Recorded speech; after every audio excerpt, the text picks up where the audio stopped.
자, 622번 문제풀이 시작하겠습니다. 표는 생태계를 구성하는 생물적 요인, 가부터 다의 역할을 나타낸 것이래요. 이 가부터 다는 생산자, 소비자, 분해자 중 하나라고 하네요. 우리 생물적 요인은 이 역할을 기준으로 생산자, 소비자, 분해자 세 가지로 나눌 수 있죠. 자, 봅시다.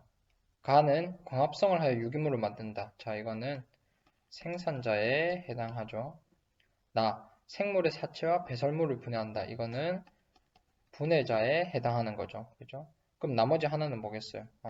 소비자에 해당하는 거겠죠. 그죠? 문제를 풀어봅시다. 자, 기억. 기억은 가부터 다까지의 에너지원이 된다. 자, 기억은 뭐죠?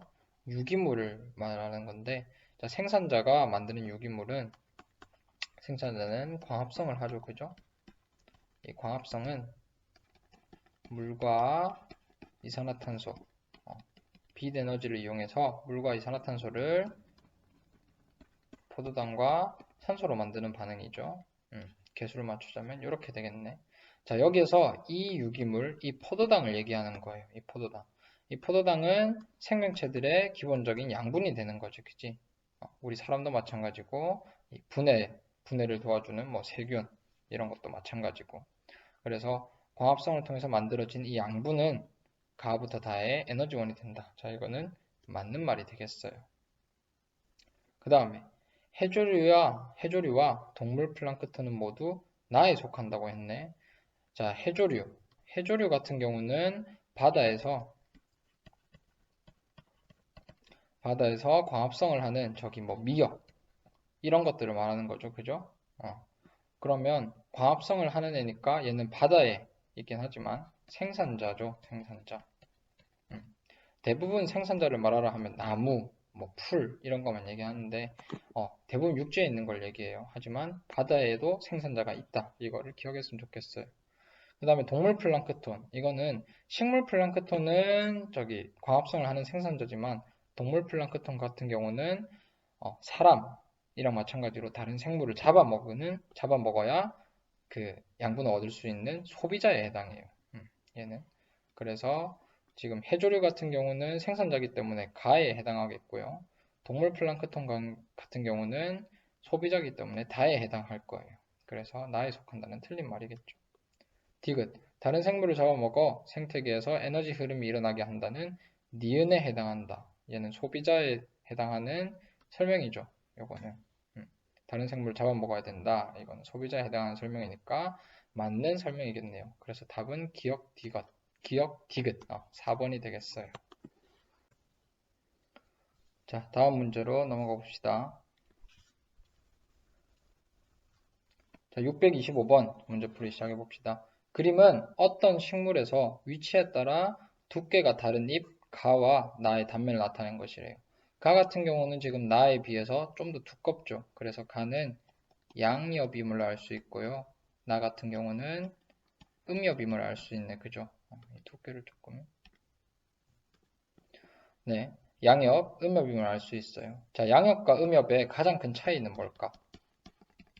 양엽과 음엽의 가장 큰 차이는 무슨 조직의 두께 차이예요. 자, 이파리 단면을 보면 이렇게 크게 해면 조직과 울타리 조직으로 나뉘는데 양엽 같은 경우는 음엽보다 특히 울타리 조직이 더 크게 발달되어 있죠. 해면 조직은 비슷해. 두께가 비슷한 반면 양엽은 음엽보다 울타리 조직이 더 크게 발달되어 있다. 이 울타리 조직이란 뭐냐면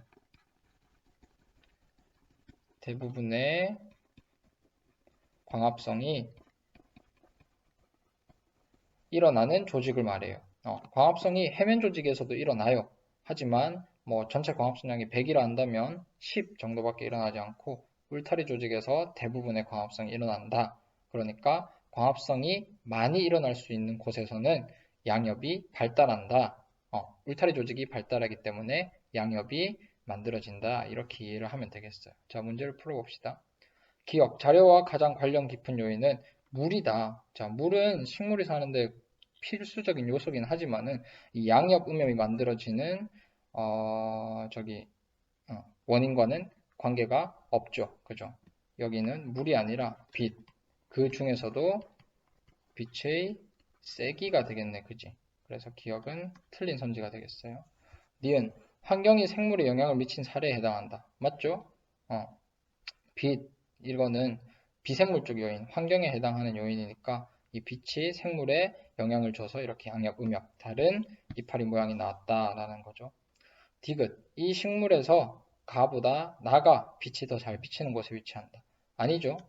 빛이 더 잘 비치는 곳은 광합성을 하기에 적절한, 그러니까 광합성을 하기에 보다 좋은 환경이니까 광합성을 더 많이 할 수 있는 양엽이 위치하는 게 식물에게 좀 더 유리하겠지. 맞지? 그래서 기억, 디귿은 틀렸고 답은 니은만 있는 2번이 되겠어요. 오케이, 답은 2번 넘어가 봅시다. 626번 풀어봅시다. 자, 그림은 생태계를 구성하는 요소 사이의 상호관계를 나타낸 것이래요. 기억과 니은은 생물 그리고 환경 사이의 상호작용, 이게 비생물적 요인, 이게 환경이겠죠. 그리고 생태계, 여기 안에 있는 생물적 요인이 생물이겠고, 화살표 끝이 가리키는 쪽이 영향을 받는 쪽이다. 되게 이렇죠. 자, 봅시다. 개체군 A, B, C가 포함되어 있네요. 얘네는 다 생물적 요인, 그 다음에 비생물적 요인이 기억, 니은 이렇게 생물적 요인과 그 영향을 주고받는다 나와 있어요. 문제를 바로 풀어봅시다. 기억. A부터 C는 각각 한 생물적으로 구성된다. 자, 기억을 보자면 A, B, C 이거는 뭐냐면 다 개체군이에요. 개체군. 자, 개체군은 책에도 나왔듯이 같은 종의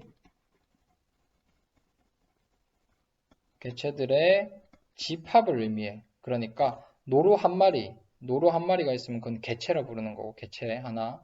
그 다음에 뭐 노루 3마리, 4마리, 5마리 이렇게 모였으면 그걸 개체군이라 부르는 거예요. 하지만 노루 3마리와 호랑이 5마리가 이렇게 모여있는 그거를 보고 개체군이라 부르진 않아.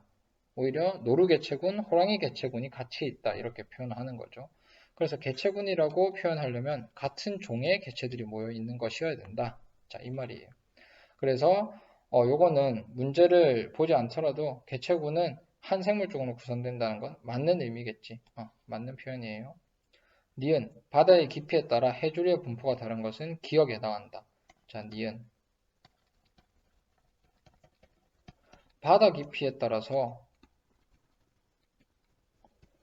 해조류 분포가 상이하다는 거죠. 다르다는 거죠. 그죠? 그 수면으로부터 한 20m 정도 얕은 데까지는 녹조류가 많이 그릴까요? 여기 바다가 이렇게 있으면 수면으로부터 한 20m까지는 녹조류가 많이 발달을 하고, 그 다음에 갈색을 어떻게 갈색이라 하면 되겠네요. 그 다음 한 40m까지는 갈조류가 많이 발달하고, 저기 아래쪽까지는 홍조류가 이렇게 발달하죠. 그죠? 책에 있는 그림을 다시 보면 되겠어요. 자, 그 이유가 바다 깊이에 따라서 이 녹조류, 갈조류, 홍조류 각각들이 이용할 수 있는 광합성에 이용하는 빛의 파장이 도달하는 정도가 다르기 때문이에요. 이 녹조류 같은 경우에는 대부분 적색광을 이용해서 저기 광합성을 하죠. 적색광은 한 요 정도 도달을 해요. 요렇게 그림을 그릴 수 있겠네. 빛이 도달하는 정도. 이쪽으로 갈수록 100%라 치면 수면에서부터 한 요렇게 여기는 0%란 거겠죠. 20m까지 내려가면 적색광은 이제 없어요. 자, 그 초록색 녹조류는 적색광을 주로 저기 광합성 이용하므로 적색광이 더 이상 도달하지 않는 20m 아래에서는 녹조류가 살 수가 없다. 그런 얘기를 하는 거예요. 그 다음에 여기는 주황색 빛이었는데 주황색은 또 어떻게 나타내지? 주황색. 빨간색 빛보다 주황색 빛이 좀 더 아래쪽까지 이렇게 도달해요. 갈조류 같은 경우는 주황색 빛을 광합성에 주로 이용하므로 이렇게 더 깊이까지 잘 할 수 있는 거고, 그 다음에 홍조류 같은 경우는 청색광을 주로 이용하니까 이렇게 아주 아래쪽까지 홍조류가 발달을 할 수 있는 거야. 자, 이거는 바다 깊이에 따라 이렇게 해조류 분포가 상이한 거는 빛에 대한 설명이죠. 빛이라는 환경적 요인이 생물에 영향을 준 사례지. 그래서 기억을 보니까 환경이 생물에 영향을 준 사례, 이렇게 화살표가 이쪽으로 되어 있죠. 그래서 맞는 선지가 되겠어요. 디귿, 식물의 광합성으로 숲의 산소 농도가 높은 것은 니은에 해당한다. 자, 식물이 광합성을 하면, 다시 광합성 한 번 더. 광합성은 물과 이산화탄소를 빛을 이용해서 포도당과 산소로 바꾸는 거잖아요. 그죠? 이 산소. 광합성의, 프로덕트로 산소가 나오는 거죠. 그죠? 그러니까 광합성을 많이 하면 산소가 많이 발생하겠네. 이거는 생물이 환경에 영향을 주는 거죠. 그죠? 그래서 니은에 해당한다. 맞는 선지가 되겠어요. 답은 5번. 이렇게 되겠네. 다음 문제 넘어가 봅시다. 자, 628번 같이 한번 풀어봅시다. 그림은 어떤 생태계에서 영양 단계에 따른 에너지 양을 상대값으로 나타낸 것이야. 자, 봅시다. 빛 에너지는 이 생산자가 먹어서 에너지가 100이나 있어요. 하지만 1차 소비자로 올라가니까 10, 그 다음에 2차 소비자는 1, 3차 소비자는 0.1, 점점 상위 영양 단계로 갈수록 총 에너지 양이 감소하는 걸 알 수 있죠. 그죠? 개념적으로도 알고 있어야 되지만 이 문제에서도 주어지고 있네요. 자, 문제를 풀어봅시다. 바로 기억. 상위 영양 단계로 갈수록 에너지 양이 감소한다. 맞죠? 100, 10, 1, 0.1로 감소하죠. 니은 생산자에서 1차 소비자에게로 에너지가 전달된다. 당연한 거죠. 1차 소비자는 생산자를 잡아먹는 이런 먹이 사슬을 보여주고 있으니까 이 생산자에 있는 에너지가 1차 소비자로 전달돼. 그죠? 하지만 여기에서 하나만 글자가 들어가면 틀린 선지가 되는데 생산자에서 1차 소비자에게로 생산자가 가진 모든 에너지가 전달된다. 이러면 틀린 선지가 되죠. 그 이유는 다음 문제에서 한번 찾아보도록 합시다. 다른 문제에서. 디귿. 빛 에너지가 공급되지 않아도 생태계 평이 유지된다. 자, 이 생산자들은 빛을 이용해서 양분을 합성하죠. 이 생산자들은 대부분 다른 생물을 잡아먹는 그런 생명 활동을 하지 못하니까 빛을 받아야만 양분을 합성할 수 있어요. 근데 이 생산자들이 빛을 못 받는다? 그렇게 되면 생산자의 양이 감소할 거고, 이 생산자를 잡아먹어야 되는 1차 소비자가 감소할 거고, 1차 소비자 잡아먹는 2차 소비자가 감소, 또 위에도 감소. 이렇게 하면 생태계 평형이 깨지게 되겠죠. 유지될 수 없어요. 기억, 니은이 답이 되겠네. 3번이 답이 되겠어요. 자, 다음 문제 풀어봅시다. 629번 풀어봅시다. 일반적으로 평형을 이룬 생태계에서는 상위 영양 단계로 갈수록 에너지량이 감소한대요. 그 까닭을 다음 용어를 모두 포함하여 설명하라 되어 있는데, 자, 여기에서 우리가 금방 위에 풀었던 니은 선생님이 여기 틀리다고 했던 한 가지만 더 추가를 하면 틀린 선지가 된다 했죠. 모든 에너지가. 그 얘기를 한번 해볼게요. 629번을 봅시다. 우리 사람도 마찬가지야. 조금 잔인한 얘기지만 만약 사람이 상어한테 잡아먹힌다고 생각해보세요. 사람이 처음부터 가지고 있던 모든 에너지가 상어에게로 전달되는 걸까요? 아니죠. 잡아먹히는 그 순간까지도 숨을 쉬면 열이 나죠. 우리가 몸속에 있는 포도당을 산소와 반응시켜가지고 물과 이산화탄소로 만들 때 열이 발생해요. 열. 그리고 우리 몸이 사용할 수 있는 에너지 형태 ATP가 나온다고 하는데, 자, 이 반응이 바로 호흡이에요. 호흡을 하기 위해서 우리가 산소가 필요한 거고 몸속에 존재하는 포도당을 저렇게 반응을 시켜가지고 열을 내뿜어요. 그럼 이 열도 어쨌거나 이 포도당에 그리고 산소에 있던 에너지에서 비롯된 거겠지, 맞지? 그래서 어떤 생물이 다른 생물에게 A라는 생물이 B라는 생물에게 잡아먹힐 때 A라는 생물에 있던 모든 에너지가 전달되는 게 아니라 이 A라는 그 생물이 그 속하고 있던 영양 단계에 있던 저기 에너지는 이 A라는 생물이 열로 내뿜고 또는 다른 생명 활동, 우리도 움직이면 에너지를 쓰잖아요. 그 생명 활동을 하면서 에너지가 빠져나가고 남은 게 B로 전달되는 거죠. 그죠? 요거를 조금 조리 있게 설명을 해봅시다. 근데 영양 단계, 방출, 전달 이 말들을 포함시켜야겠네요. 자, 그래서 다음과 같이 정리를 할 수 있겠어요. 특정 영양 단계의 생물이 가진 에너지 중 일부는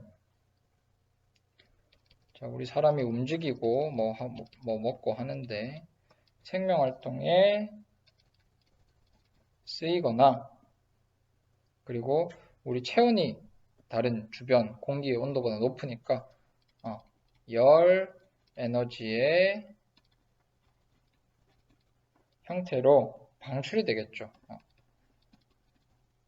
방출되므로 또 뭐라고 적을 수 있을까요?